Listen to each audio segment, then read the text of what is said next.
There are moments in a person's life that split everything cleanly into before and after. A single breath that separates who you were from who you will become. Most people can name theirs without thinking twice. A diagnosis. A phone call at 3 in the morning. The sound of a door closing for the final time. For Sofia Caruso, that moment arrived on a Tuesday night in November, at 11:42 in the evening, inside a sterile white room at St. Catherine's Medical Center, with a monitor beeping rhythmically beside her bed and no one sitting in the chair to her left. The chair was empty. It had been empty for 6 hours. She had packed her hospital bag 3 weeks earlier, the way all the pregnancy books said to. Toothbrush, lip balm, the soft gray cardigan Marco had bought her in Milan on their honeymoon, the one she'd worn so often the sleeves had gone thin at the elbows. She had packed it because she thought she'd want something familiar to hold on to. Something that smelled like the life she believed she was living. She had folded it carefully, placed it on top, and zipped the bag shut with the quiet confidence of a woman who still trusted the world she had built. That bag sat untouched in the corner of the room now. She hadn't touched the cardigan. If you're already feeling this story in your chest, stay with me. Hit that like button and subscribe before we go any further. It takes 2 seconds, and it means everything. Drop a comment and tell me where in the world you're watching from. I want to see how far this story reaches. Now, back to her. Sofia was 31 years old, and she had been in labor for 9 hours when she finally stopped calling. Not because the pain made it impossible, though the pain was extraordinary, the kind that took her breath and squeezed it into something unrecognizable. She stopped calling because somewhere between the 4th and 5th attempts, she heard something she was not supposed to hear. The call had connected. She could tell by the faint ambient sound on the other end, the low hum of a room, music playing somewhere at a careful volume, the kind of music you choose deliberately, the kind you put on when you want a mood, not background noise. And then, before Marco registered the call, before he thought to silence it or answer it, she heard a woman's voice. Soft, intimate, saying his name the way Sofia used to say it. In the early years, before the distance crept in and she told herself it was normal, that all marriages shifted, that this was what maturity looked like. She ended the call herself. She set the phone face down on the bed beside her and stared at the ceiling for a very long time. The nurse who came to check her progress found her that way, eyes open, breathing through a contraction with the focused silence of someone who had decided, somewhere in the quiet catastrophe of their own mind, that crying was no longer useful. The nurse's name was Patricia. She was 60 years old, had worked obstetrics for 32 of those years, and had seen every variation of every human story a delivery ward could produce. She took one look at Sofia's face and at the empty chair beside the bed, and she did not ask where the father was. Instead, she pulled the chair around to Sofia's right side, sat in it herself, and took Sofia's hand. That small act of kindness nearly broke her. Nearly. But Sofia Caruso had been learning, without realizing it, how to survive things that should break a person. She had been practicing for 3 years. She had met Marco Vitale at a gallery opening. She worked in arts administration at the time, managing the finances for a mid-sized gallery in the Brera district of Milan, the kind of work she loved because it lived at the intersection of beauty and numbers, 2 things she had always trusted more than most people.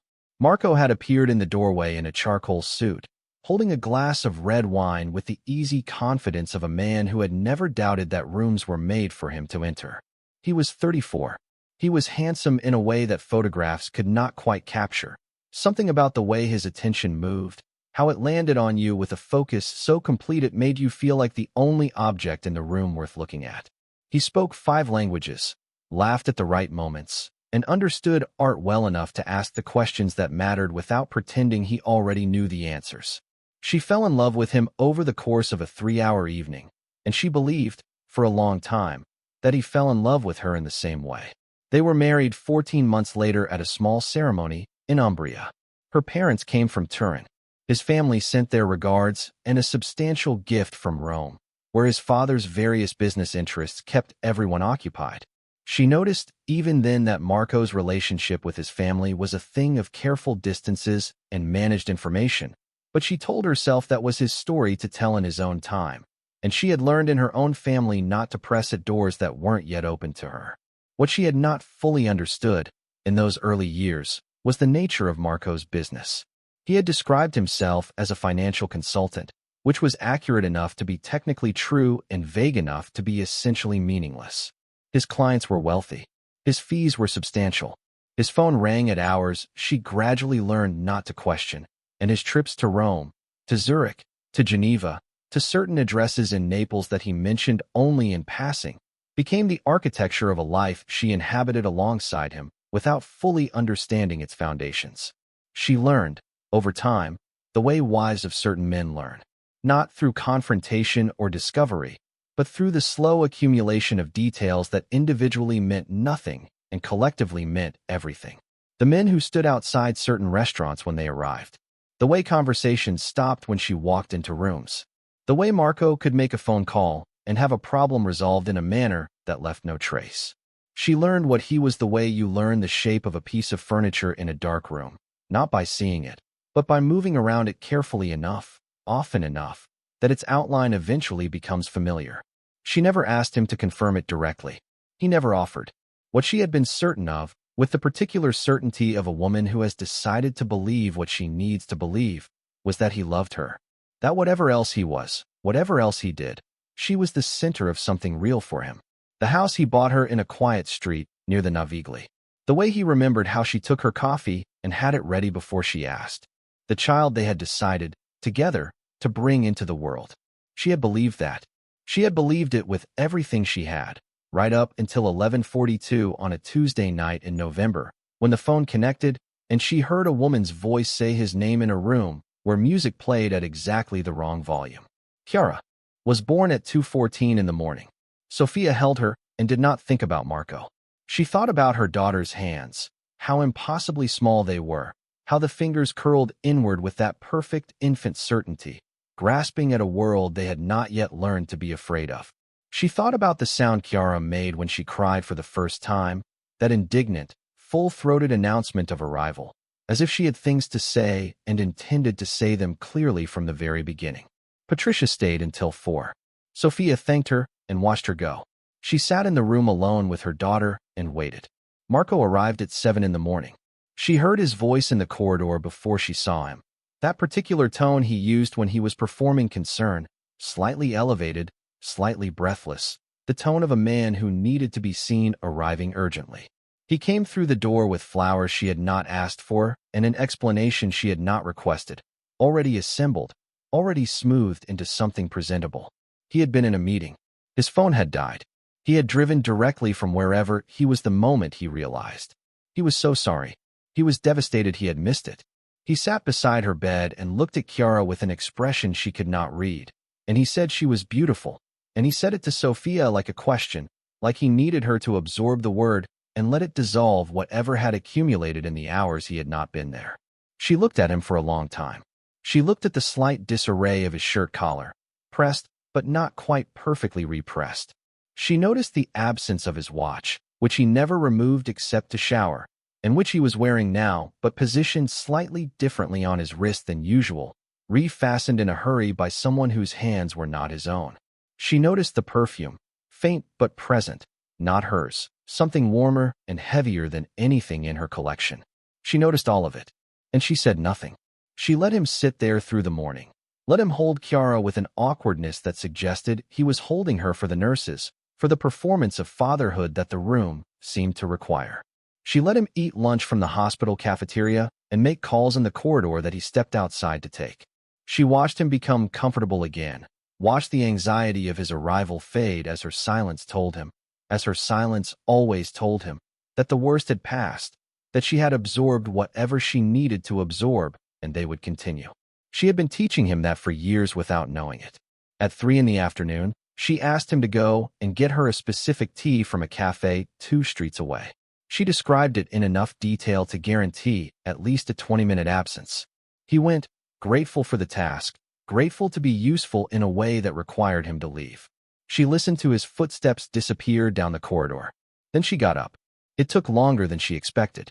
Her body was not ready for what she was asking it to do.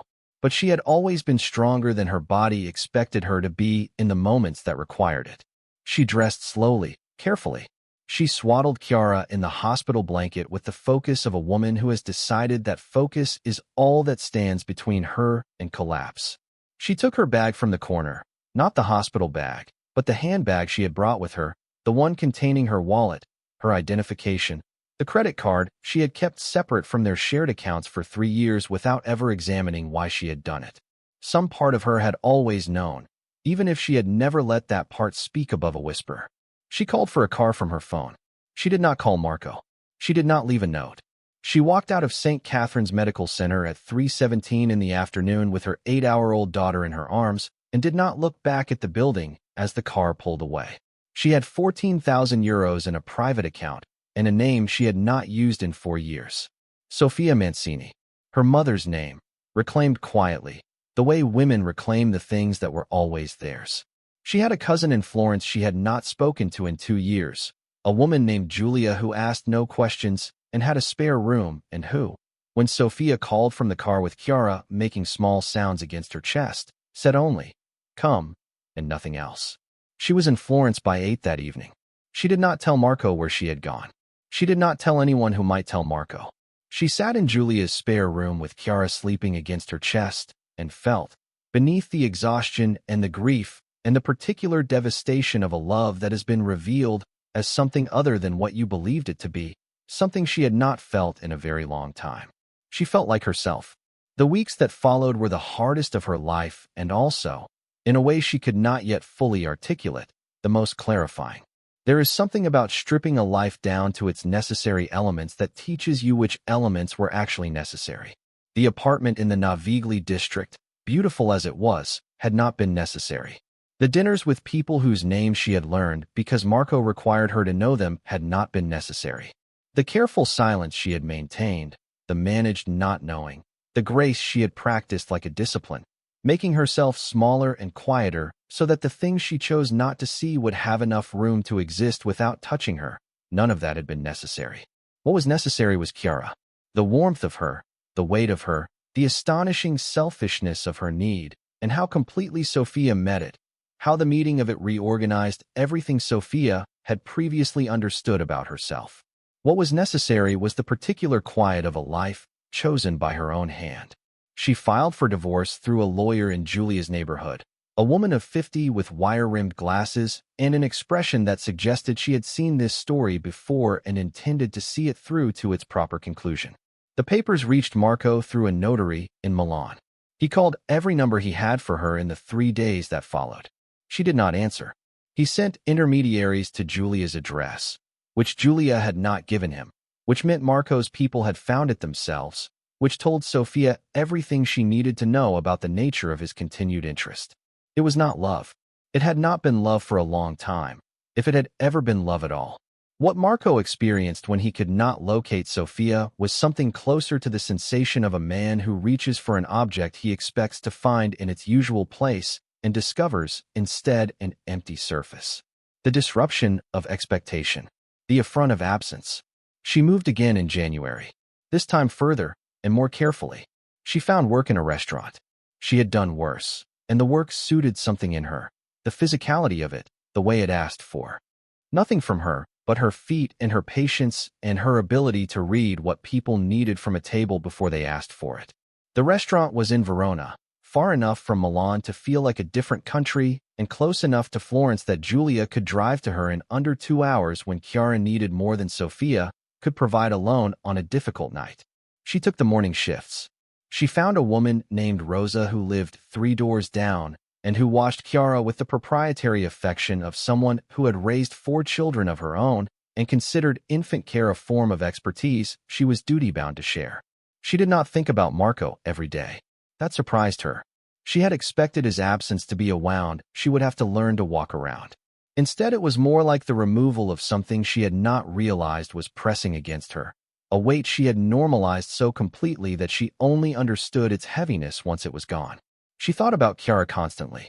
She thought about money, about the divorce proceedings, about what kind of life she was building and whether it would hold.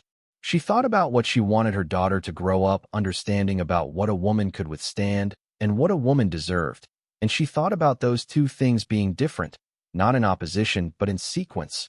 First you withstand, and then you understand what you deserve, and then you build accordingly. She was still in the withstanding part, but she could see the second part from where she stood. It was on an ordinary Wednesday evening in March, for months after she had walked out of St. Catherine's, that everything changed again. The restaurant where she worked was called Ristorante Set. It was the kind of establishment that occupied the middle distance between neighborhood trattoria and fine dining. The kind of place where families came for Sunday lunch and businessmen came to close deals over wine that cost more than her hourly wage, and where the owner, a small man named Fausto, maintained an atmosphere of controlled warmth through the force of his particular personality and the quality of his grandmother's pasta recipe. It was a good place to work. The other staff were decent people. The regulars tipped well and called her by name after the third visit. The man came in at 8:45. She noticed him the way you notice a change in air pressure before a storm. Not dramatically, not with any presentiment she could have articulated in the moment. Just a slight shift in the quality of the room, a recalibration of attention from the other tables that she registered peripherally without looking directly at its source. He sat at the corner table, the one with sight lines to both entrances, and he sat with his back to the wall.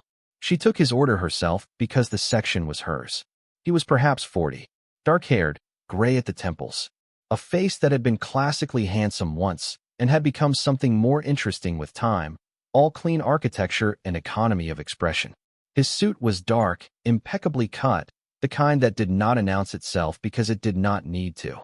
He wore no jewelry except a watch at his left wrist that she recognized, without knowing she recognized it, as the kind worn by men who understand value without needing to display it. He had ordered wine before she reached the table, already chosen from the list, which told her he had either been here before or had done the work of knowing what he wanted before he arrived. She suspected both. She introduced herself by name, the way Fausto required, and set down the menu she was carrying even though he had not asked for it. He looked up from his phone. For a moment he simply looked at her, with the direct, assessing attention of a man who has trained himself to read surfaces accurately, and then something in his expression shifted. Not toward warmth exactly, toward attention, as if something he had seen required a second look, not because he doubted the first, but because the first look had given him information he was still processing. "What would you recommend?" he said. His voice was quiet. That particular quiet that does not come from shyness but from confidence, the kind of voice that knows it will be heard without being raised. She told him about the lamb. She described it the way Fausto had taught her to describe the dishes she actually believed in, with enough specificity to be credible and enough restraint to leave room for the food itself to finish the argument. He listened, not performatively, actually listened. "The lamb," he said. She wrote it down and turned to leave, and then he said, quietly, not loudly enough for anyone at the adjacent tables to register, "You're not from here." She turned back. "No. Where then?" She looked at him steadily. She had learned, in the past 4 months, a specific kind of steadiness that she had not previously possessed, the kind that comes from having already survived the thing you were most afraid of. "Somewhere else," she said. The corner of his mouth moved. Not quite a smile. Something adjacent to acknowledgement. She returned to the kitchen. His name was Dante Ferrara. She would not learn that until later. She would learn it the way you learn things about certain men, not by asking directly, but by listening to how rooms change when they understand who is present. She would learn it from Fausto, who appeared at the kitchen door 20 minutes after the man arrived, straightened his apron with the particular nervous energy of a man who wants to appear calm, and asked her quietly whether the gentleman at the corner table had everything he needed. She told Fausto yes. Fausto nodded. Then, with the deliberate casualness of someone conveying information that is not casual at all, he said, "That's Dante Ferrara. Make sure he has everything he needs." She understood the sentence beneath the sentence. She had grown up understanding that kind of sentence, had spent 4 years married to a man whose name produced similar adjustments in the people around him. She had learned to read the grammar of it, the slight elongation of the pause before the name, the way emphasis distributed itself not on any single word but across the entire utterance, as if each word were carrying more weight than its dictionary definition could account for. She brought him his wine. She brought him his lamb. She moved through the rest of the evening with the practiced efficiency that Fausto's training and her own temperament had made second nature. She did not look at the corner table more often than she looked at any other table. She did not think about Dante Ferrara with any particular intensity. She had other concerns. She had Chiara to get back to by 10, and Rosa only stayed until 10:30, and the divorce papers that needed reviewing, and the question of whether her savings, carefully managed, would last through spring. She was clearing the table to his left when she heard the other man's voice. She had not noticed him arrive. He had come in after 9, had been seated by the host at a table across the room, had ordered, had eaten, and had now risen from his seat, and was moving through the restaurant with the directional certainty of someone who has identified his destination and does not expect to be impeded. He was in his mid-30s, good-looking in a way that he had been informed of and had come to rely on. A loosened shirt collar, the particular smile of a man who has mistaken his charm for currency. He stopped beside her. Sofia. She stopped moving. She knew the voice before she processed the name. The body knows these things faster than the mind. Her hands, holding the clearing cloth, did not move. Her face arranged itself into the stillness she had been practicing. "I heard you were in Verona," Marco Vitale said pleasantly, as if they were encountering each other at a dinner party, as if there were nothing remarkable about him materializing in the restaurant where she worked 4 months after she had walked out of the hospital room where she had spent 9 hours alone. "I thought I'd come and see how you were getting on." She turned to face him. He looked, as he always looked, entirely at ease. The ease of a man who has never been required to contend with consequences. He had tracked her here, she understood, with resources that were not remarkable for him to deploy, and he had come wearing the expression of a man paying a friendly visit rather than the expression of a man who had hired people to locate a woman who had left him by choice and had been very clear about the fact that her choice was not an invitation for negotiation. "You need to leave," she said. Her voice was steady. She was surprised by how steady it was. He tilted his head slightly. That particular gesture she knew, the one that said he found her charming and hoped she would find the fact of his finding her charming sufficient reason to soften. "Come on, Sofia. We need to talk. You know that. There's Chiara to consider. There are the papers. The papers are with my lawyer." "Your lawyer?" He smiled as if the concept amused him. "Right. Julia's lawyer, isn't it? I've spoken with her. She's very—" "You need to leave," Sofia said again. Marco's expression did not change, but something shifted beneath it. The pleasant surface remained, but the quality behind it altered, became something she recognized from the years she had spent learning the difference between his moods. He was not going to leave. He had come here to make a point, and the point was not verbal. She was aware, in that moment, of how isolated she was. The nearest member of staff was 10 feet away and absorbed in a different table. Fausto was in the kitchen. The other diners were in their own evenings, attending to their own conversations, performing the willful blindness of people in restaurants who understand instinctively that certain things are not their business. She was aware, also, that she was afraid. Not the ambient, managed fear she had learned to carry quietly through the last months. Something sharper. The specific fear of a woman who understands that the man in front of her has people, has power, has located her when she had been careful, and has walked into a public place wearing friendliness like a disguise, because he knows that friendliness in public spaces is armor that his kind of man wears better than anyone. She did not show it. She had learned that, if nothing else. "Marco." She kept her voice level. "I am working. You need to leave." He reached out and put his hand on her arm. Not hard. Not yet. Just present. The beginning of a pressure that suggested more pressure available. "We're going to talk, Sofia. You can choose where. I've been patient." From the corner table, there was no sound. There was simply, suddenly, a presence. She felt it before she saw it, the way you feel a change in weather before you see the clouds. A shift in the air of the room. She registered it in the faces of the diners closest to the corner table, how their conversations did not stop, but their attention fractured, a portion of it redirecting involuntarily towards something she had not yet turned to see. She turned. Dante Ferrara was standing. He had not raised his voice. He had not made a gesture of any kind that she had observed. He had simply risen from his chair and was now standing at a distance of perhaps 12 feet from where she and Marco stood, with his hands still loosely at his sides and his expression exhibiting a kind of absolute, specific calm that was different in character from Marco's pleasantness, the way a stopped clock is different from a broken one. Both are still. Only one of them has chosen to be. His eyes were on Marco. Marco's hand was still on Sofia's arm. She watched Marco register the attention. She watched the confidence recalibrate. Marco was, whatever else he was, a man who had spent years learning to read rooms and the people in them. And what he was reading in the quality of Dante Ferrara's stillness did not produce in him any of the pleasant adjustments he relied on. His hand remained on her arm, but its certainty changed. Dante Ferrara did not move toward them. He simply said, quietly and without inflection, "She asked you to leave." 3 words. Not a threat. Not a declaration.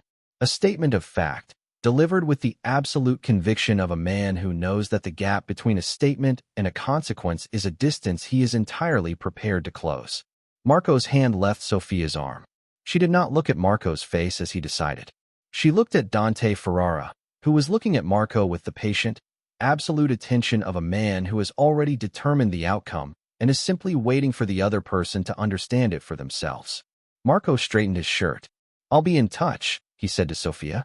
To no one in particular, to the restaurant, to whatever record he was trying to maintain of having left on his own terms. He walked out. Sofia stood very still for a moment in the silence that the exit produced.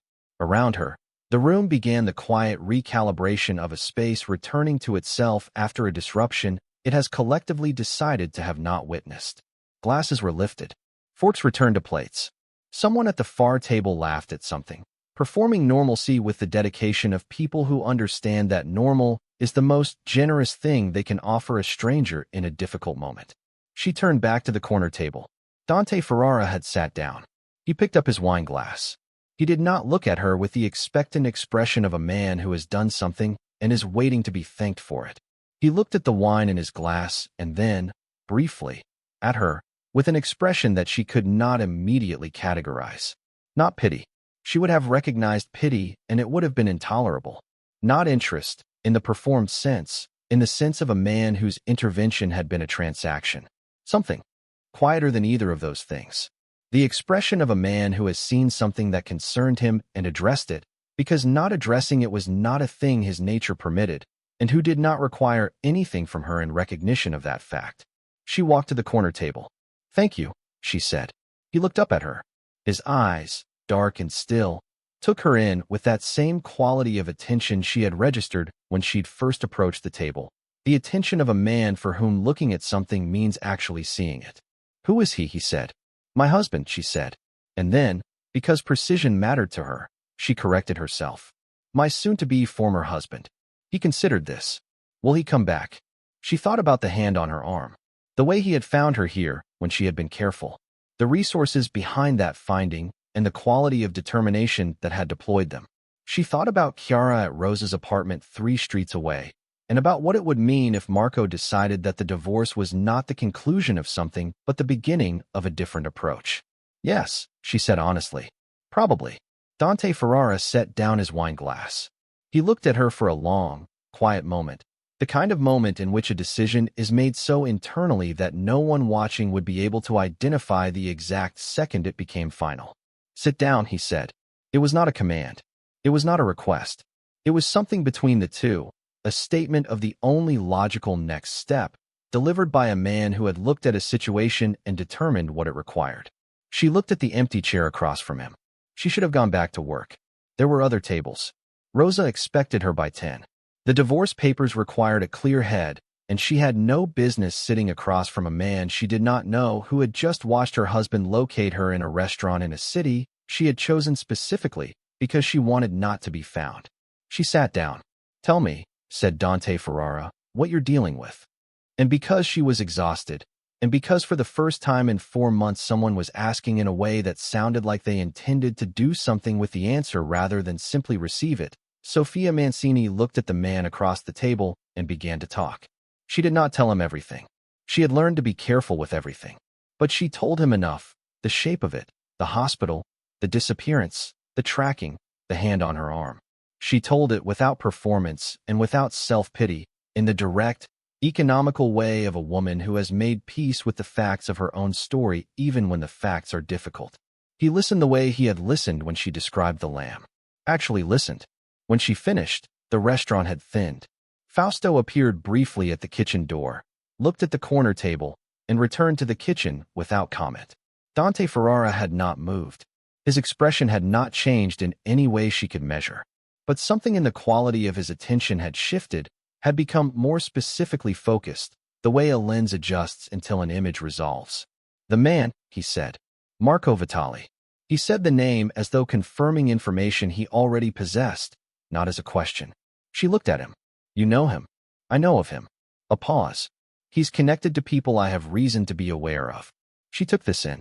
She understood the sentence beneath the sentence, because she had spent 4 years married to a man who spoke in those sentences, and she had become fluent in the language of what is not directly said.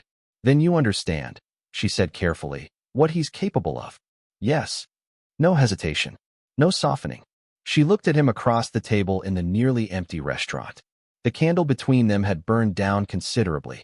The room was quieter now, the particular late evening quiet of a place that is winding toward its end for the night. Plates cleared, conversations lowered, the specific tiredness of places that have held people's evenings and are now returning to themselves. "What are you doing in Verona?" she asked. Something crossed his face. Not quite amusement. The ghost of it. "Business." "What kind of business?" He looked at her. "The kind that doesn't benefit from description." She held his gaze. Neither of them looked away. "Sofia," he said finally.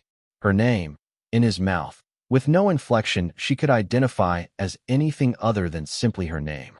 "Your husband is going to come back. You know that. And when he does, the conversation will not look the way tonight's did." "I know.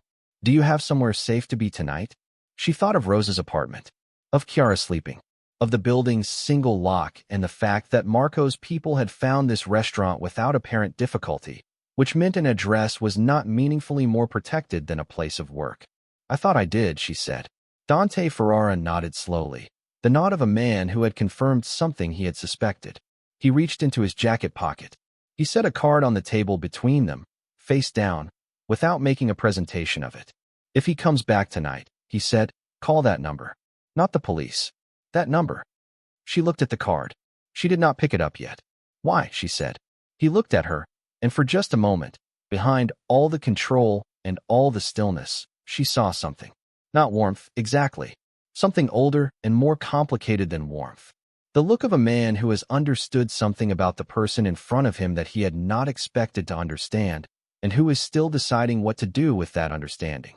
"Because," he said, "no one should have to handle men like that alone." She picked up the card. She stood. She straightened her apron. She looked at him one more time. "Thank you for dinner," she said. It was the only thing that was also the right thing, the professional thing, the thing that returned both of them to the surface of an ordinary evening. "The lamb was excellent," he said. And then, so quietly she almost missed it, "Be careful going home." She walked back to the kitchen. She finished her shift. She collected her coat and her bag and walked through the March night 3 streets to Rosa's building, where Chiara was sleeping in the portable cot with her hands curled the way they always curled, perfectly, inward. She sat on the edge of the bed and held the card in both hands. She turned it over. Just a phone number. No name. No company. No other information. She set it on the nightstand. She did not sleep for a long time.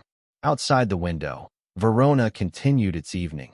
Indifferent and beautiful and old in the way that cities which have witnessed centuries of human catastrophe and human persistence become beautiful, having understood through long observation that both are survivable. Inside, a woman who had walked out of a hospital with her daughter and her name. And nothing else lay in the dark and held carefully, with both hands, the particular sensation of something she had not felt in a very long time. The sensation that someone had seen her clearly. Not as Marco's wife. Not as a problem to be managed, or a person to be located, or an asset to be recovered. Not even as a woman in distress, which was accurate enough, but incomplete in the way that accurate incomplete things are always incomplete. As herself. She did not know what Dante Ferrara was. She understood enough to know that what he was not simple, was not safe in any conventional sense, was not the kind of thing she would have sought out in the life she had previously inhabited. She understood that the card on the nightstand represented an entanglement she had not asked for, and that entanglements, in her experience, had a tendency to cost more than their initial appearance suggested. She understood all of that.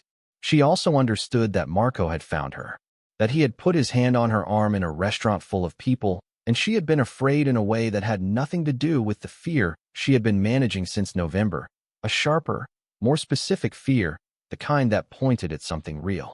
She reached out and put her hand over the card on the nightstand. She did not pick it up, just held her hand over it in the dark.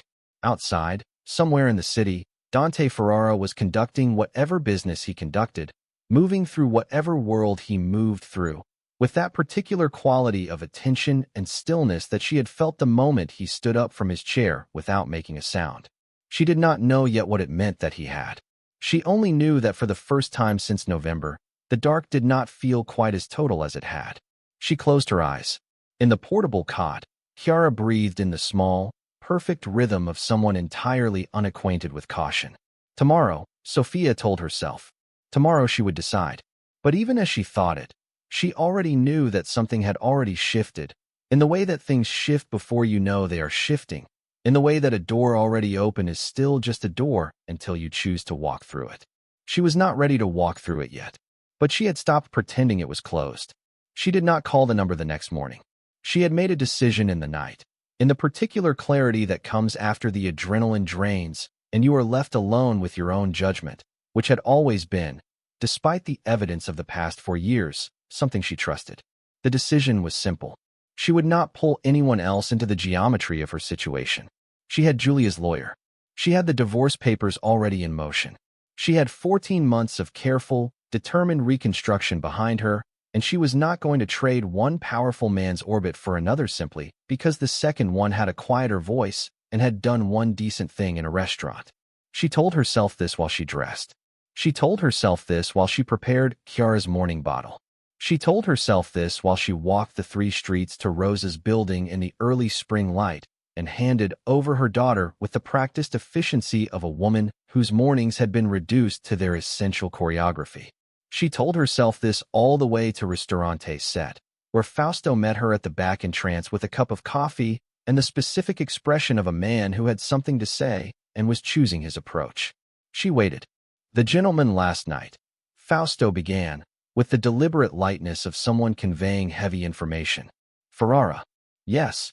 "He called this morning." A pause. "He asked after you." She held the coffee cup with both hands and looked at the kitchen wall. "What did you tell him?" "That you were well, and that I would let you know he'd called." Fausto set down his own cup and turned to face her directly, his expression shifting from careful to plain-spoken, which was the mode she had learned to value most in him. "Sofia, you understand who that man is." "I understand enough." "I don't know that you do, not entirely." He folded his hands on the counter in the manner of a man about to say something he has weighed carefully. "Dante Ferrara is not someone who calls restaurants to inquire after waitresses. In 15 years of this man coming to my table, he has never called me the morning after. He has never asked after anyone." Fausto paused. "I don't know what that means for you." "I'm not certain it means something simple." She thought about the card on the nightstand, the weight of her hand over it in the dark. "It doesn't mean anything yet," she said. Fausto looked at her for a moment longer, then nodded in the way of a man who has delivered his information and considers the rest her jurisdiction. "If you want to reach him, I have a number."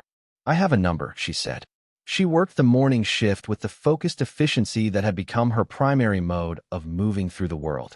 She cleared tables and carried plates and remembered orders and navigated the particular social ecosystem of a restaurant in its daytime hours, which was different from the evening hours, quieter and more local.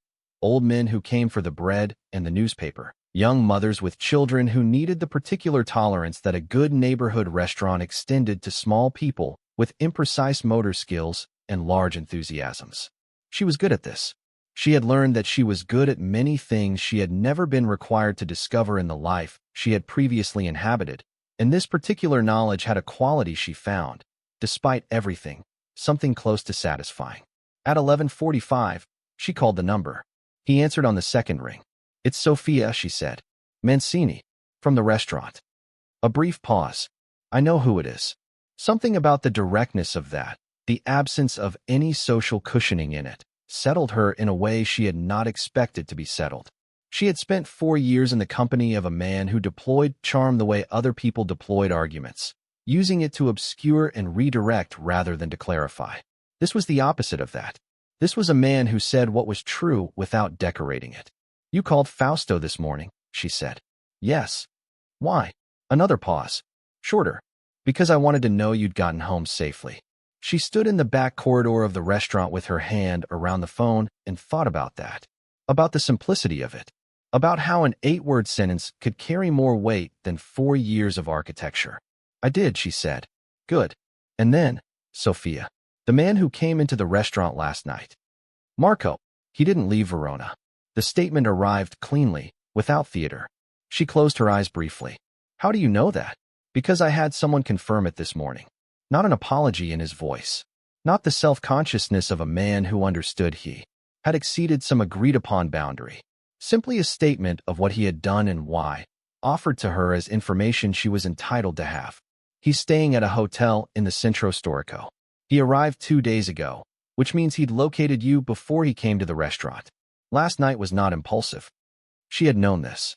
She had known it in the way you know things you have not yet permitted yourself to fully think. The confirmation of it did not devastate her. It clarified.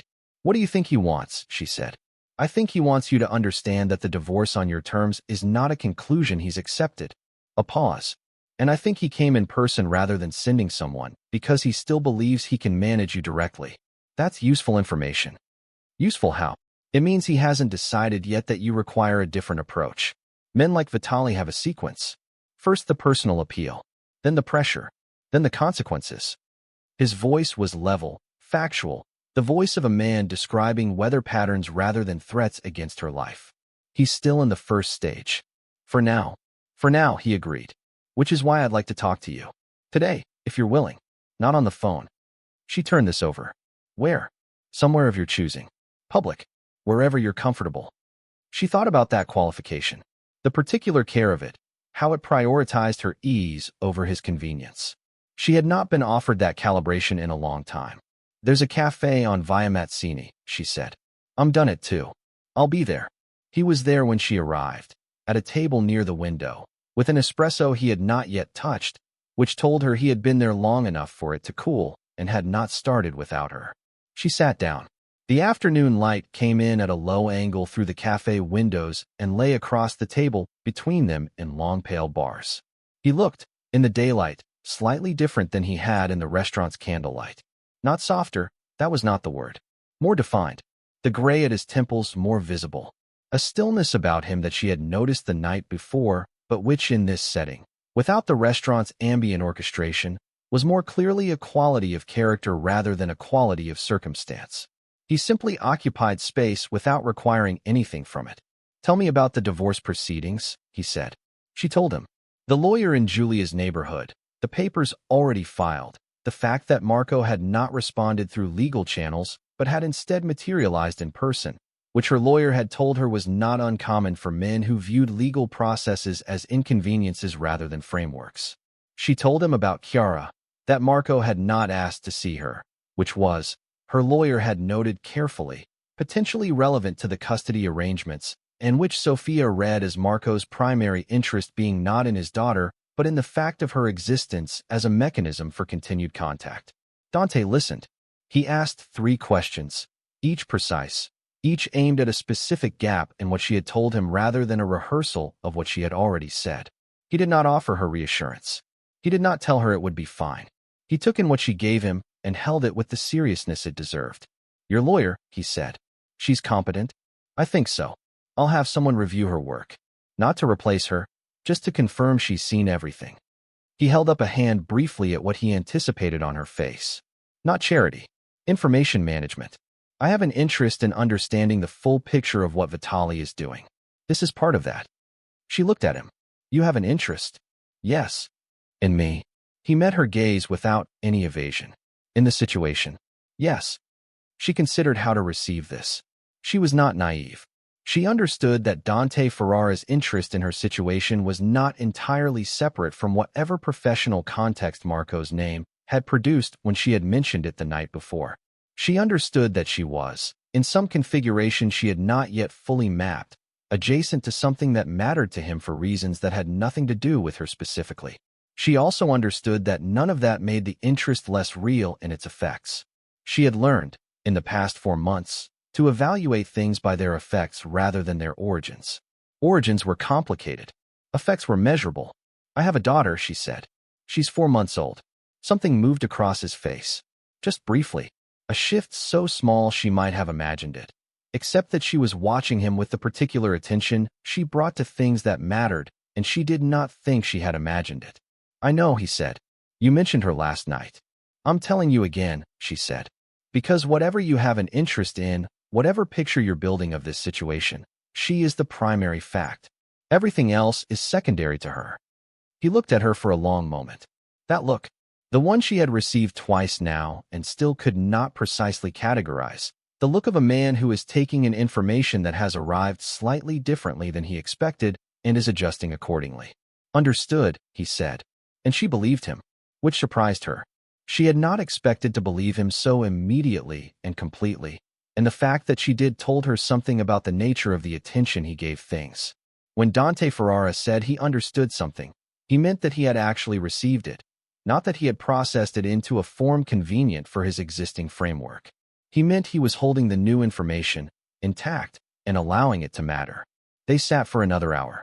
The conversation moved, not in the way of people performing getting to know you, but in the way of two people who are solving a problem together, and the problem requires that they understand each other's relevant variables. He told her, briefly and without the elaborate indirection she had expected, that he was aware of Marco's connections in Milan, that those connections were, in his assessment, the reason Marco still believed he could conduct himself in the manner he was conducting himself, that a man without those connections would have understood more quickly that she was not available to be recovered. Those connections, she said carefully, are they a problem for you? They're a consideration. He turned his espresso cup slightly on its saucer, a small movement that was the first she had seen him make that was not entirely deliberate. Not one I'm unprepared for. She thought about Fausto's face that morning, about the 15 years of evenings in which Dante Ferrara had come to that restaurant and conducted himself in the particular manner of a man whose name produced adjustments in rooms without his needing to produce them himself. She thought about the card with the phone number and no name, and what that absence meant, and what it meant that he had not needed to put a name on it. I need to understand something, she said. What you're offering. What this is. He looked at her directly. I'm offering to help you resolve a situation that has become, through your husband's choices, more dangerous than your current resources can adequately address. And in exchange? Nothing. She let the words sit between them. Men don't offer things for nothing. No, he agreed. They don't, typically. He paused. What I told you last night was true.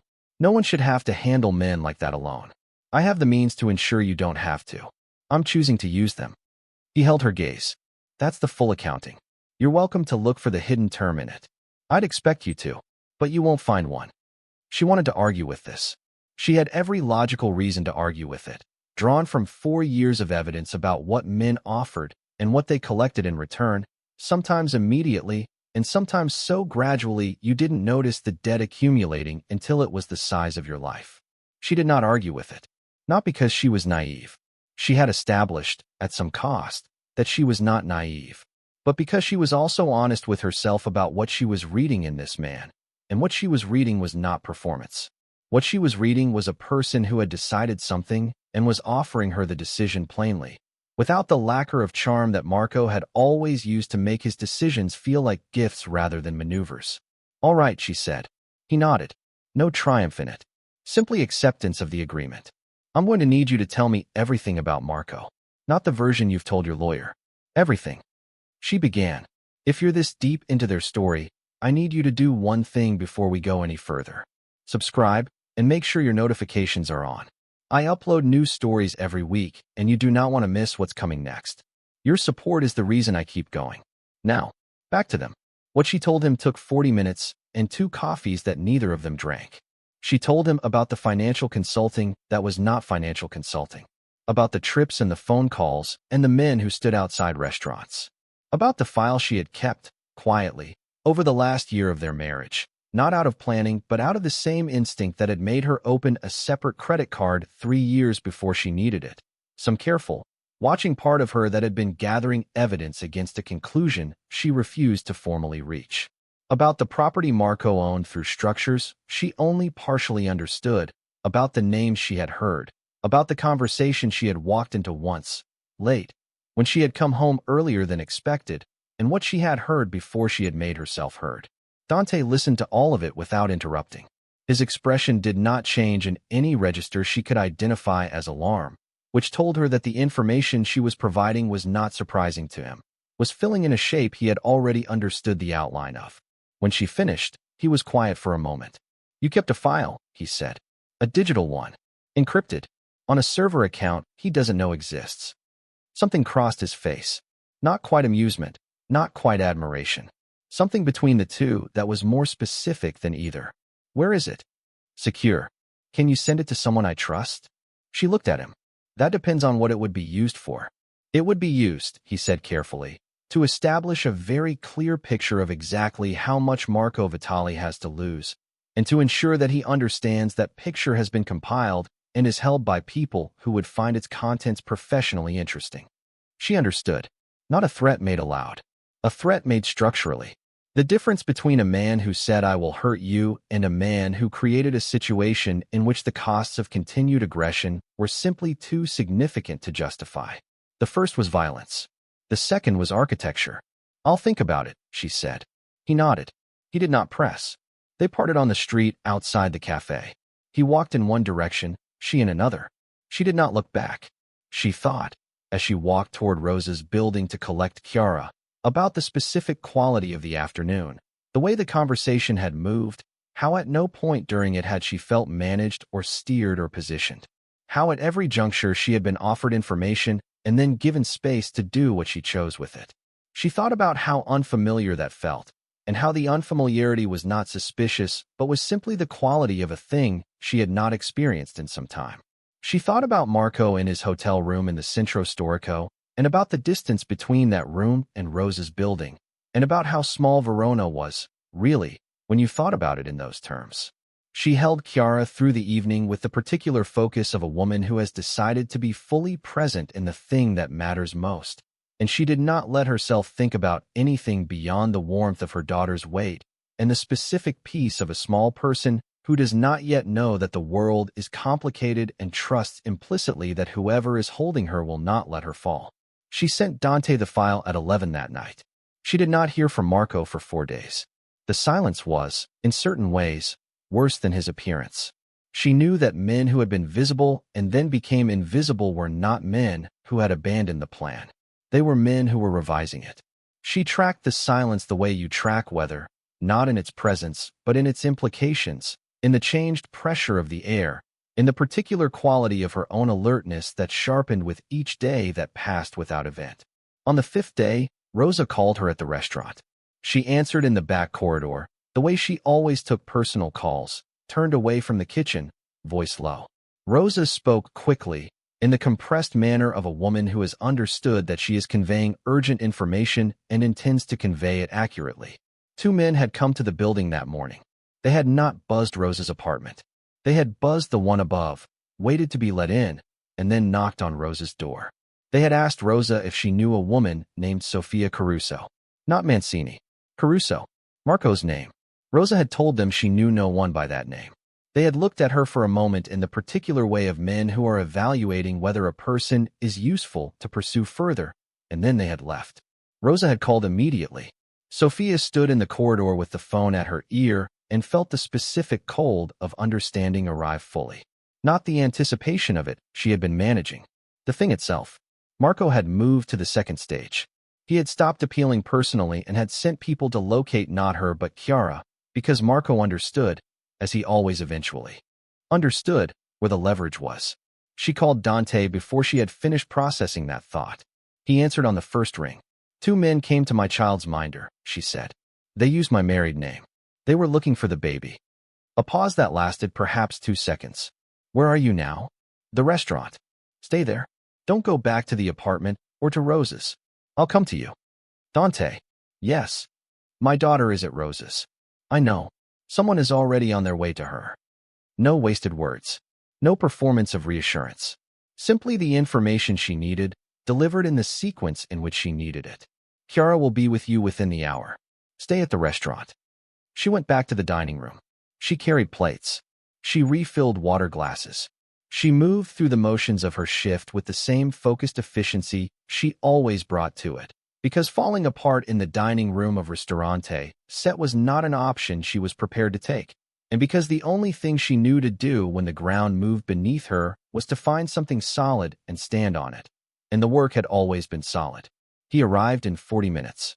A woman she had not seen before came in 5 minutes before him.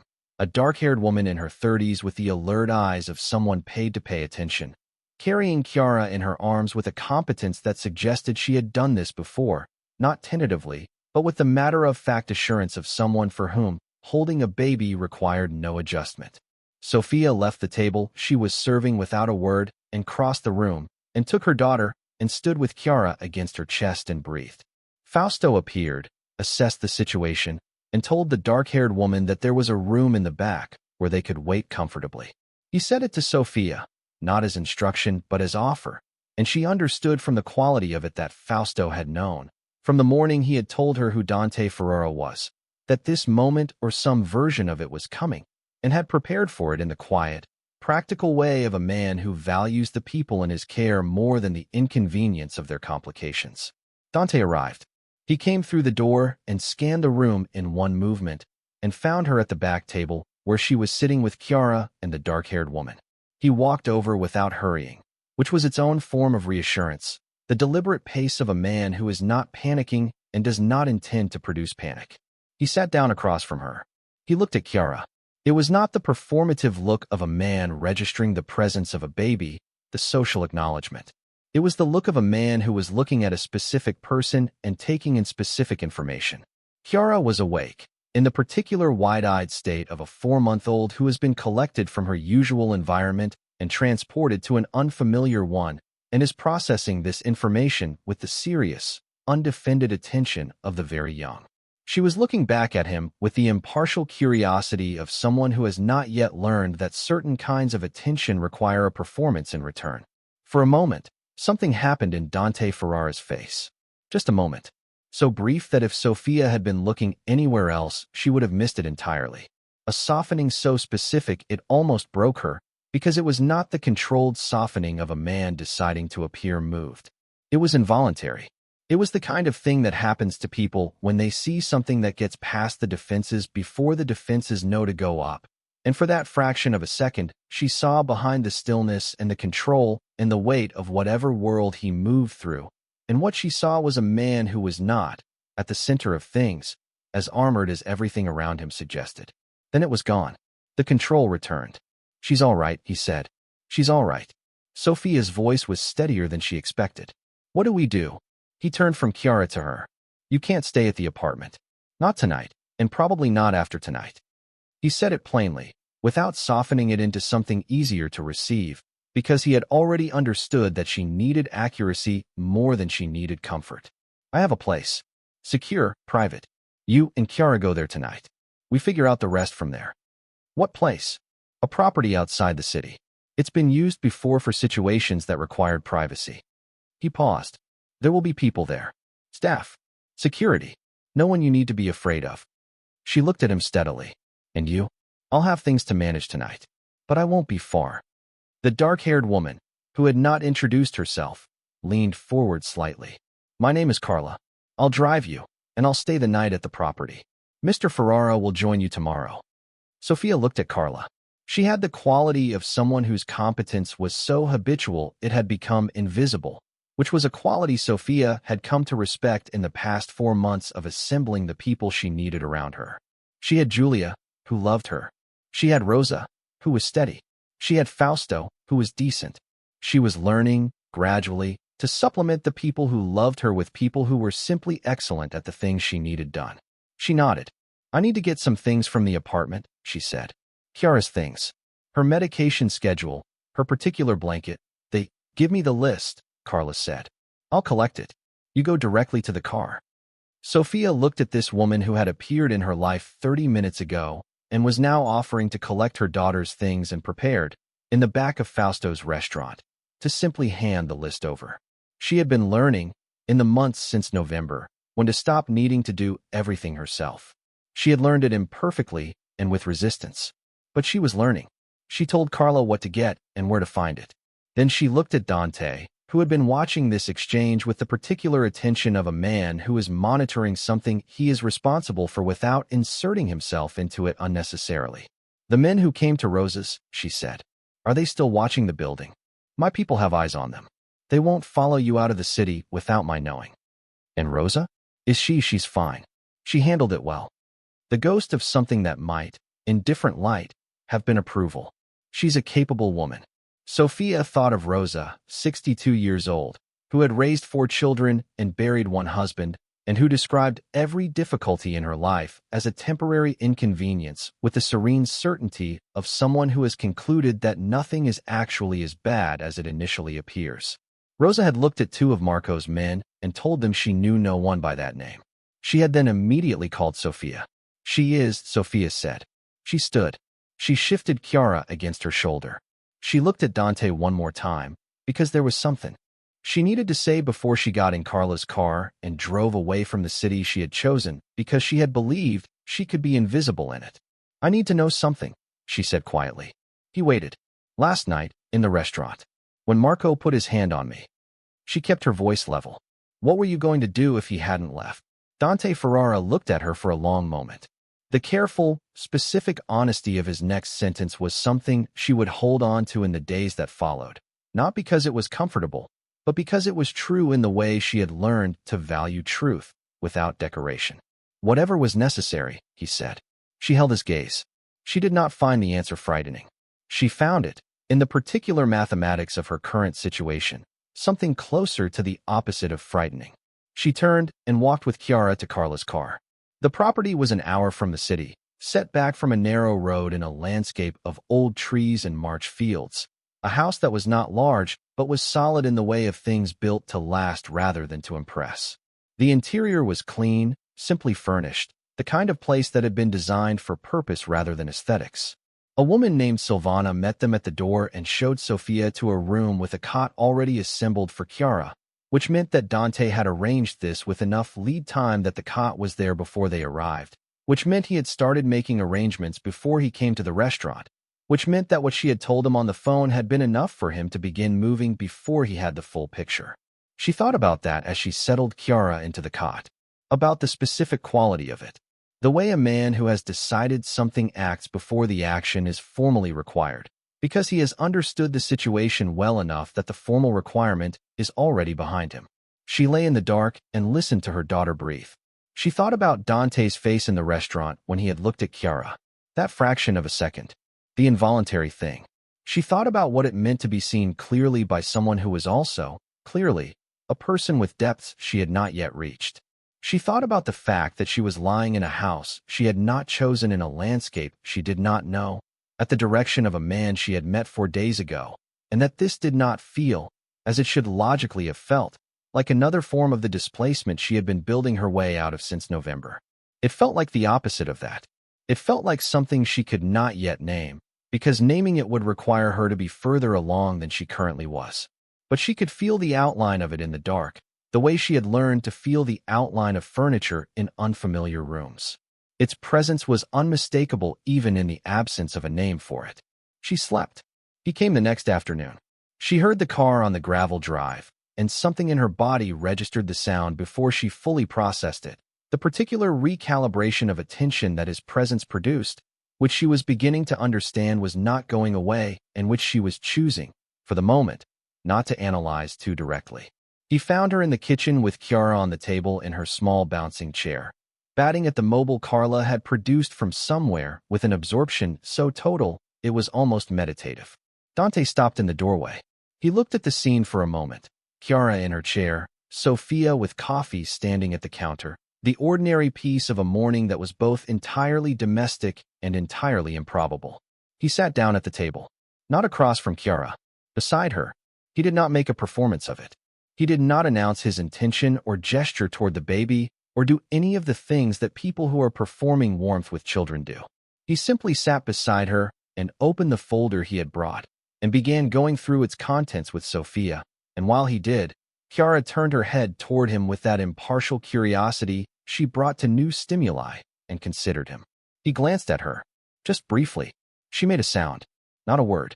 The preverbal assertion of someone who has something to communicate and is working out the mechanism. He looked at her again.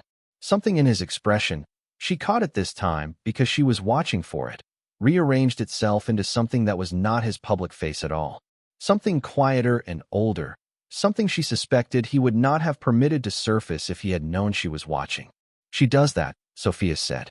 Demands attention and then acts surprised when she gets it. He looked up at Sofia, and the expression shifted again, towards something that was almost the ghost of an actual smile. Not performed. The real thing, small and involuntary. Sensible approach, he said. They went through the folder.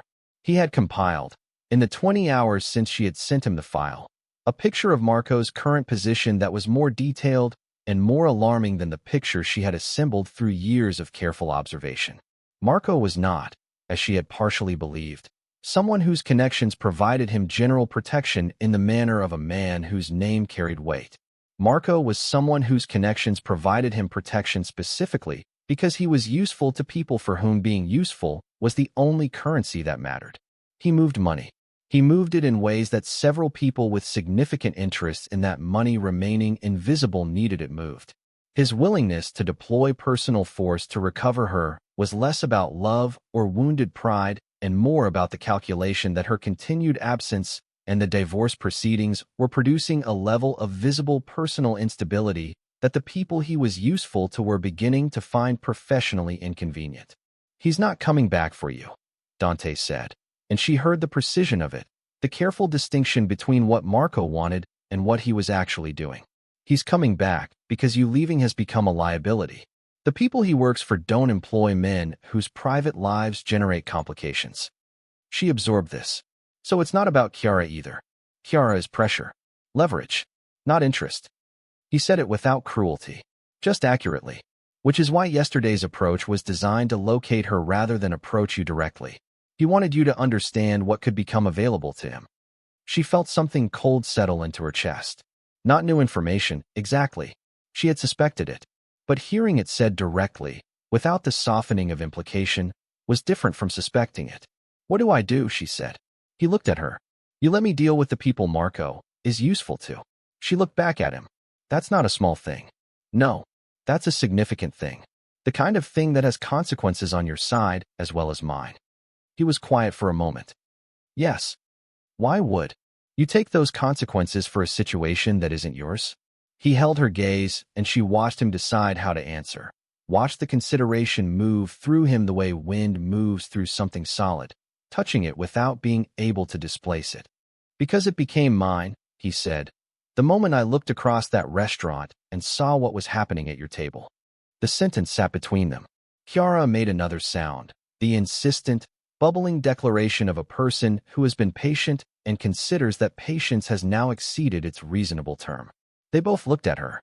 She was reaching upward with both hands toward the mobile, perfectly confident that what she wanted was available to her, and that the reaching was sufficient to produce it. Dante reached up and adjusted the mobile slightly so that one of its pieces hung closer to her outstretched hands. She grabbed it. The expression of satisfaction on Chiara's face was absolute and immediate. Sofia watched Dante watch her daughter with that unguarded look, the one he had no idea she had catalogued, and she felt something she had not let herself feel since the night she had walked out of St. Catherine's, since the night she had folded the gray cardigan back into a bag and understood it was a symbol of something that had already ended. She felt the specific warmth of something beginning. She did not say it. She was nowhere near ready to say it. She had too much intelligence and too much recent evidence of her own capacity for faith misplaced to let it move faster than she could verify. But she felt it, the way you feel the change in light before you see the sun, and she did not look away from it this time or tell herself it was something simpler than what it was. She looked at the folder between them. "Tell me what you need from me," she said. "To do whatever you're going to do."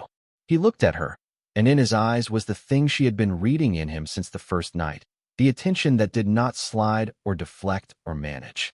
The attention that simply received. "I need you to trust me," he said. "Not completely, not yet. That takes time, and it should take time. But enough." She looked at him across the kitchen table, in the old house in the March landscape, with her daughter's hand wrapped around a piece of mobile and the folder of Marco's damage spread between them. "Enough," she said. I can do enough. He nodded, and she watched him pick up his phone and begin making the calls that would determine what happened next, his voice low and precise. Each sentence a small displacement of something in the world that would take Marco's position apart piece by piece. And she understood, with the particular clarity of a woman who has learned to read rooms and the people in them, that what she had said she could do was not the end of the sentence. What she had said she could do was the beginning of something she did not yet have a name for. But she could feel it under everything, steady and quiet and real, the way the truest things always are. She picked up her own coffee. She looked at Chiara. She thought about the chair that had been empty on the most important night of her life, and about how the absence of one thing can, over time, if you choose to let it, make room for the arrival of something else. She was choosing to let it. She did not tell him that, but she thought he might, with the quality of attention he brought to everything, already know. The thing about men who believe they are untouchable is that they have usually had very good reasons to believe it for a very long time. Marco Vitale had been untouchable for 11 years. He had built the architecture of that untouchability carefully, the way intelligent men build things they intend to last, through relationships that were mutually sustaining, through the management of information, through the cultivation of people who needed him sufficiently that removing him would cost them more than protecting him. He had never been arrested. He had never been formally implicated in anything. He had moved through the world in the tailored suit and the practiced ease of a man whose legitimacy was assumed by anyone who did not know to look beneath the surface, and most people did not know to look. He had made one significant miscalculation. He had underestimated Sofia, not in the way that men who underestimate women usually do, through contempt or dismissal. He had, in his way, always respected her intelligence. What he had underestimated was her willingness to use it against him. He had built 4 years of marriage on the assumption that her need for the life they shared exceeded her capacity to dismantle it. He had confused her silence for acceptance. He had confused her grace for compliance. He had confused the careful economy of a woman who is deciding what she will endure with the docility of one who has stopped deciding altogether. The file she had sent Dante was 47 pages. 11 years of careful, silent observation, compiled by a woman who had learned to see without appearing to look. Dante spent 3 days with it. He spent those days not in the property outside Verona where Sofia and Chiara were staying, but in Milan, in Rome, in a series of conversations she was not present for and did not need to be present for, because she had already done her part. She had given him the instrument. What he did with it was his expertise, the same way the restaurant work was hers, a thing practiced to the point of instinct. She understood this. She did not find the absence of information comfortable, but she did not require comfort to function. She had learned that in November. What she did during those 3 days was think. She walked in the mornings with Chiara in the carrier against her chest, through the fields surrounding the property in the particular cold bright air of early March, giving way to something warmer, and she thought about the life she was building and the shape it was taking, and whether the shape was one she had chosen or one that was being chosen around her. She was honest with herself about that distinction. She had always been honest with herself, even when honesty was inconvenient. It was perhaps the thing she valued most in herself, this willingness to look at what was actually true and call it by its name even when the name was not one she preferred. What was actually true was that Dante Ferrara had moved through her life in 10 days with a specificity and force that nothing about her previous circumstances had prepared her to evaluate. What was actually true was that she trusted him in a way she had not trusted Marco at his most trustworthy, which was not, she understood, necessarily an endorsement of Dante so much as an indictment of the particular quality of Marco's early performances. What was actually true was that the feeling she had named as the beginning of something in the kitchen with the mobile and Chiara's outstretched hand was not a feeling she was able to set aside simply by deciding to set it aside. She had tried. It was still there, patient and quiet, waiting for her to stop attempting to rationalize its absence. And what was also true, in the column of honest things she did not prefer, was that Dante Ferrara was not a simple man. He was not a safe man, in any conventional sense of the word safe. He moved through a world that operated by rules she understood well enough to know she understood incompletely, and a woman who had spent 4 years in the orbit of one powerful man, without fully understanding his world, had very clear, very recent evidence of what that incomprehension could cost. She held both truths. She did not try to resolve them. She waited. On the fourth day, Dante returned to the property in the early evening. She heard the car and did not go to the window this time, which was its own kind of information about how things had shifted between when she had first heard that car on the gravel and now. She was in the sitting room with Chiara when he came through the door, and he looked different, not in any way she could specifically itemize, but in the manner of a man who has done something significant and is carrying the weight of having done it. Not remorse, not regret, simply the particular gravity of consequence. He sat in the chair across from where she was sitting with Chiara. He looked at her. "Tell me," she said. He told her. What he had done was not violent. She would understand this later, when she had the full picture, but she was grateful that he told her accurately rather than in the version that would have been easiest for her to receive. He had taken the information in her file and the information his own people had compiled and he had constructed, through a series of meetings with people whose names she would not remember and did not need to remember, a situation in which Marco's continued utility to the people he served was made contingent on his cessation of any claim on Sofia and Chiara, not through threats spoken aloud, through the demonstration of what was available and what would be done with it. Men who operated in Marco's world understood this grammar fluently. The conditional, the quietly presented alternative, the information held in reserve by someone who has made it clear they have both the will and the means to deploy it. Marco's connections did not protect men who generated the kind of exposure that 47 pages of careful documentation could generate if it arrived in the right hands. His value to them was the invisibility he maintained, his personal pursuit of a woman who had left him, and the visibility that pursuit was producing had already begun to make certain people uncomfortable. Dante had simply ensured that those people understood the full extent of their discomfort and its direct relationship to Marco's choices. The divorce papers had been re-engaged through new counsel that Marco did not have the connections to manage. The financial settlements, which had been stalled, were released. The custody terms, which Marco had been contesting through obstruction rather than formal objection, were resolved in Sofia's favor so completely that contesting them further would require Marco to become formally visible in ways his employers would not permit. And Marco, Sofia said, himself, he left Verona yesterday morning. Dante's voice was level. He's been reminded, by people whose reminders he takes seriously, that his personal life is his own concern up to the point where it becomes a professional liability. He has been advised that it has become one. She was quiet for a moment. He'll accept that. Yes. Not because he's sorry. Not because he understands. No, Dante agreed. Because the calculation changed. The cost of pursuing you now exceeds any benefit. She looked at the window. The light outside had gone the particular blue-gold of evening, the color that existed for 20 minutes at this time of year and then vanished into dark. She thought about 11 years of a man's untouchability and the 47 pages she had compiled out of a habit of watching that she had not known was preparation until it became exactly that. The file, she said.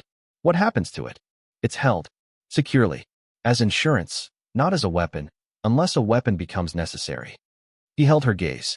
It stays where it is. Nothing in it is deployed unless Marco violates the terms. Your name is not on it formally. Your involvement in its compilation is not something anyone with an interest in using it against you can establish. She had not asked for that protection, and he had built it in any way. She noted this without commenting on it. Chiara, she said. The custody arrangement. Full primary custody. Marco retains rights to supervise contact if he chooses to exercise them. He won't. The certainty in his voice was not cruelty. It was accuracy. A man like Marco doesn't want a child. He wanted a mechanism. The mechanism no longer serves its purpose. The cold thing she had been carrying in her chest since Rose's phone call 5 days ago began, very slowly, to release. Not all at once. It did not go all at once. But she felt it begin. The specific easing of a tension that had been present so long it had started to feel structural, like something she was built around rather than something that had been built into her. She looked at Chiara, who was sleeping against the cushion beside her in the complete, uncomplicated way of someone who has decided that sleep is the correct response to the current moment and has enacted that decision without qualification. She looked at the small face, the hands curled in their habitual inward grasp, and she felt the full weight of what had just been resolved settle through her like something released from altitude, all that distance traveled, arriving finally at ground. She did not cry. She thought she might. But what came instead of tears was something quieter and deeper, a breath she had been holding since November that finally, in the sitting room of a property outside Verona on a March evening, she let go. She looked at Dante. He was watching her, not with the practiced attention of a man performing sensitivity, with the real thing, the slightly undefended look of a person who is witnessing something that matters to them and has not prepared a response for that matching. "Thank you," she said. He shook his head slightly, not dismissing it. She understood, redirecting it, as if the thanks belonged somewhere else, pointed at something larger than the 10 days of action it was referencing. "There's something I need to tell you," he said. She waited. "The reason I know Marco's world. The reason his connections were accessible to me in the way they were." He was choosing his words with the care of a man who has decided to say something he has not said before and wants to say it accurately. "I am not separate from the kind of world he operates in. You know that. You've understood it since Fausto told you my name. But I want you to have the full picture, not the inference." She held very still. "I have operated for 20 years in a way that produces the resources and the relationships that allowed me to do what I did this week." His voice was measured, each sentence placed deliberately, the way you place weight on ice you are not certain will hold. "I have done things I would not describe to you, and that you would not benefit from knowing in detail. I am not a man with a clean history. I want to be honest with you about that, because you are a person who has had honesty managed and withheld and shaped into convenient forms for 4 years, and I will not do that to you." She looked at him for a long time. "I know," she said finally. "You know? I know what you are. I've known since the restaurant. Since Fausto said your name, and then looked at me the way people look when they want to make sure you heard the subtext." She met his eyes. "I didn't stop trusting you when I understood it. I want you to know that I made a decision with the full information, not naively." He held her gaze. "Why?" "Because," she said, "what you are and what you do are not the same thing. And what you do with me has been honest from the first sentence. You told me exactly what you were offering and asked nothing for it. You moved my daughter out of a building before I asked you to. You built protection into a document without mentioning that you had done it." She paused. "You adjusted a mobile so she could reach it." Something happened in his face. That involuntary thing she had seen twice now and had come to understand was as close to his real expression as she was likely to get, because it was the one that arrived before the control could organize itself. "That's a small thing," he said quietly. "The small things," Sofia said, "are the ones that tell the truth." The room was very quiet. Outside, the evening had completed its transition to full dark, and the old house held the particular silence of properties set far from roads, a silence that was not empty but full, the breathing of open space, the sound of nothing immediate requiring attention. Dante looked at her. She looked at him. What happened next was not dramatic. There was no single declarative moment, no line spoken that would hold its shape separately from everything surrounding it. There was instead the particular movement of two people across a room, one of them setting down what she was holding carefully first, the other rising from his chair with the same deliberateness that characterized everything he did, and then the simple fact of proximity, of two people who had been orbiting each other for 10 days finally stopping the orbit. He put his hand against her face the way you hold something you are not certain of your right to hold, but cannot stop yourself from holding. She did not step back. He said her name, just her name, nothing else. And that was enough, because her name in his mouth was not the same thing it had been in anyone else's. It had weight in it.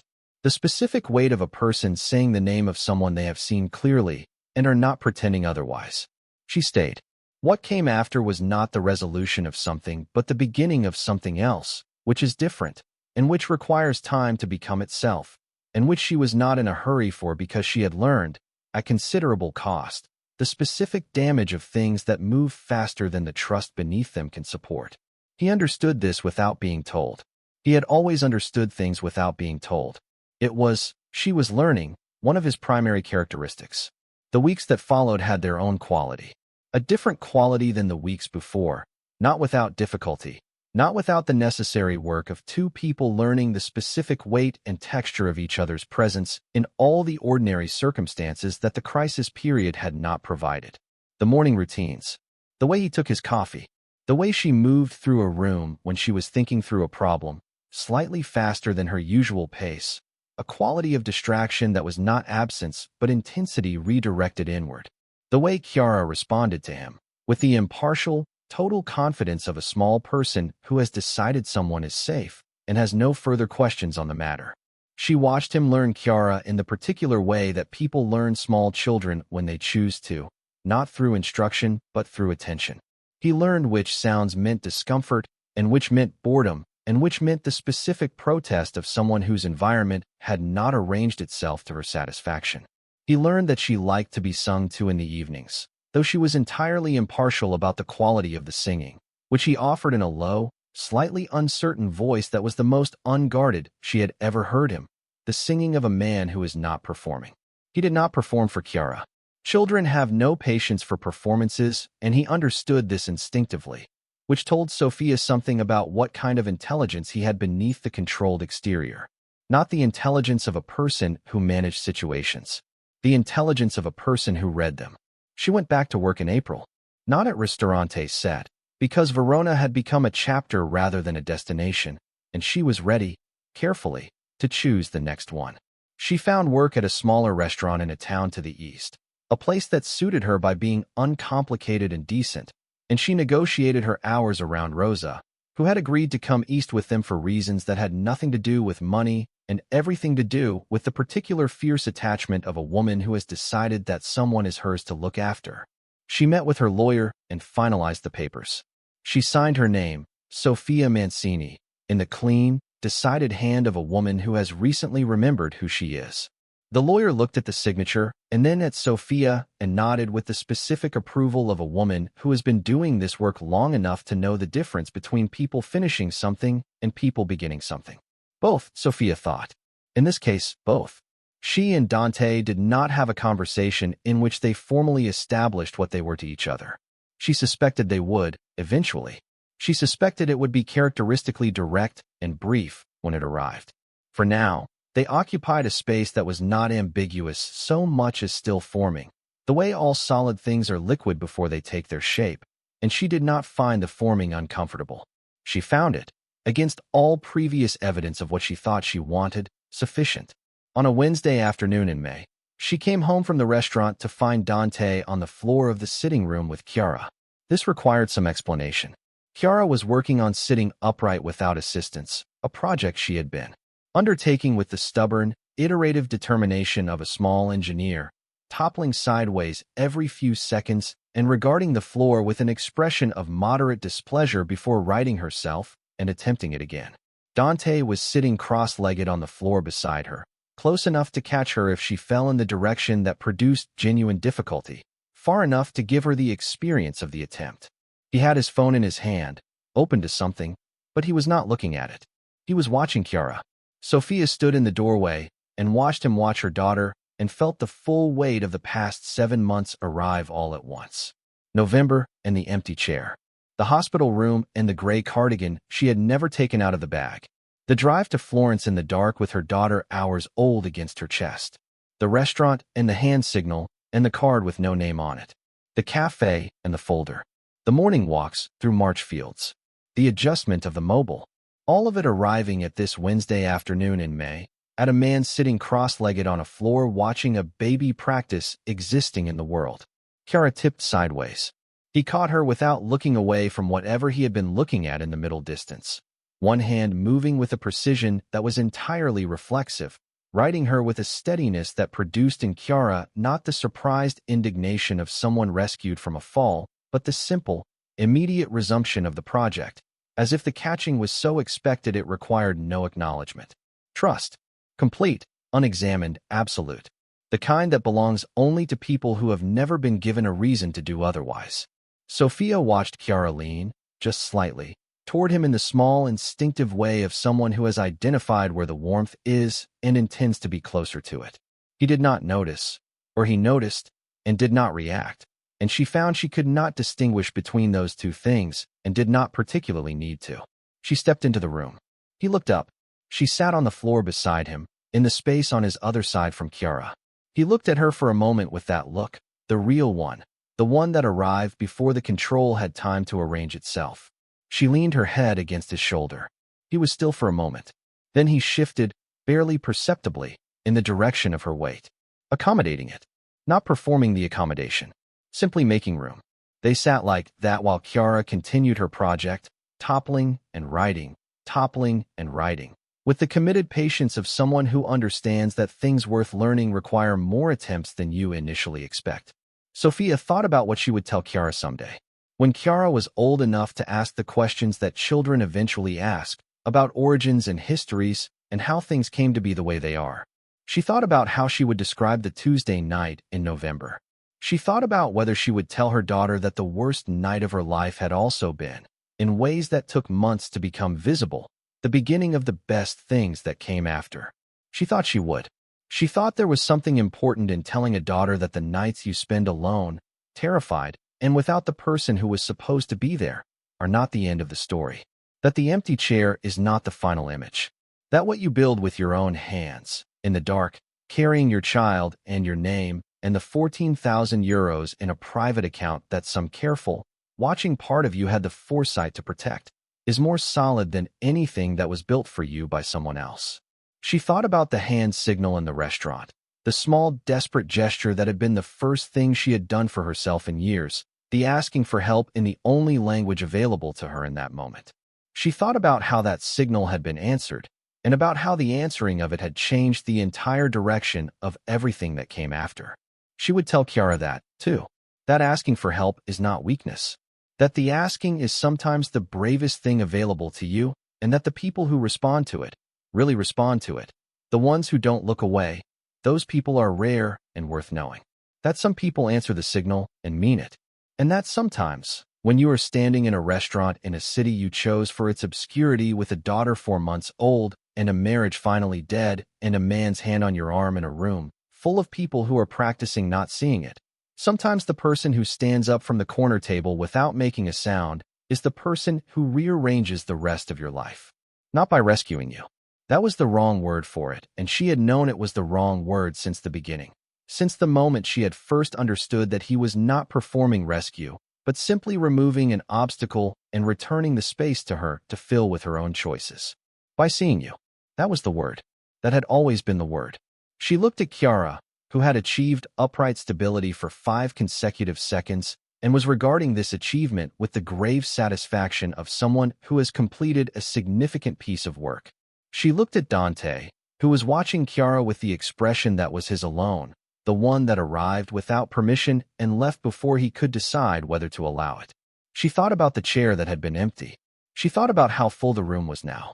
She did not say any of this aloud. Some things do not need to be said aloud to be completely true. Some things are true in the way that foundational things are true, underneath everything, requiring no announcement. This was one of those things. Outside the windows, May was doing what May does in the north of Italy when it finally commits to itself, flooding every surface with a specific quality of gold light that makes even ordinary things look like they have been considered. The fields beyond the house, the old trees at the property's edge, the gravel of the drive, all of it lit the same way, indifferently, generously, the way light that has no opinions about what it touches is always generous. Chiara tipped sideways again. He caught her again. She righted herself again. And Sofia Mancini, who had walked out of a hospital in November with her name and her daughter, and the 14,000 euros, and the quiet, unshakable knowledge that she was more than the life she had been living, sat in a room in May with the light coming in and felt, without qualification or condition or the careful management of expectation, that she was exactly where she had chosen to be. Not arrived at, not delivered to, chosen, by her own hand, through her own decisions, in her own time. That distinction was everything. It had always been everything. And now, finally, it was hers. Thank you so much for staying until the end. If this story stayed with you, the videos on your screen right now were made for you. I think you'll love them. Subscribe if you haven't already, and I'll see you in the next one.